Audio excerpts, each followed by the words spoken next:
I've been doing art for as long as I can remember, but obviously art has been around a lot longer than I have. Originating in the mid-1880s by a French man named Georges Seurat, dot art became a revolutionary painting technique at the time, yet has since evolved into versions we see today. But how do we create it? With dot art, there are two main forms: pointillism, which is the use of color in your dot art, and stippling, which is the use of just black and white dots. Now that we know what dot art is, we can start creating our very own piece. You will need a sketchbook or paper of choice, some fine liners, and a pencil which you will use for your initial design. To begin my dot art, I'm using my rough draft of ideas to create a new piece in my sketchbook. For today's video, I chose a carousel to give my piece a more lively feel and to connect back to my childhood. Carousels often symbolize childhood joy, so connecting the aspects of many dots I thought could really represent the endless time of a carousel. After designing our drawing of a carousel, it is time to outline our sketch with some micron pens. This is a very important step as it really builds up your base for a solid dot art piece. With a good outline, it is easy to follow and create a more impressive piece of art. It is important to also learn some dot art techniques, but before we get into specific techniques for dot art on each of the horses, I'm going to be doing basic dotting around the main carousel. For basic dotting, try to keep your dots evenly spaced out.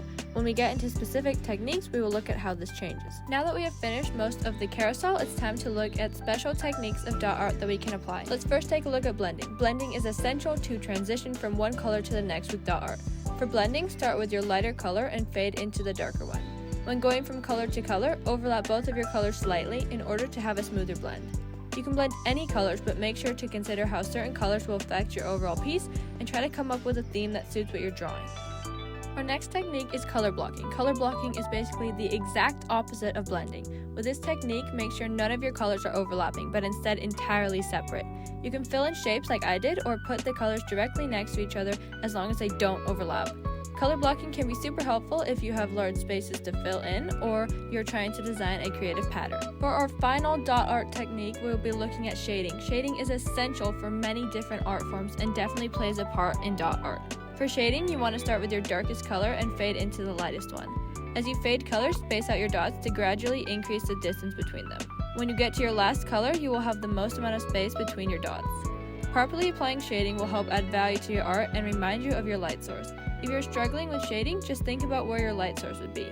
Using this horse as our example, since we have less dots on our right side and more on the left, our light source would be coming from the right and shining more on that side of the horse. Working on dot art can bring you a sense of calm and take you back from all the chaos and stress of our everyday world. With so much happening all the time, it is really important to take this step back and enjoy some more simple things in life. Dot art is something everyone should be able to experience, whether it takes you back to a memory from a long time ago or sparks your interest in being creative again. Step back, look around you, and create something.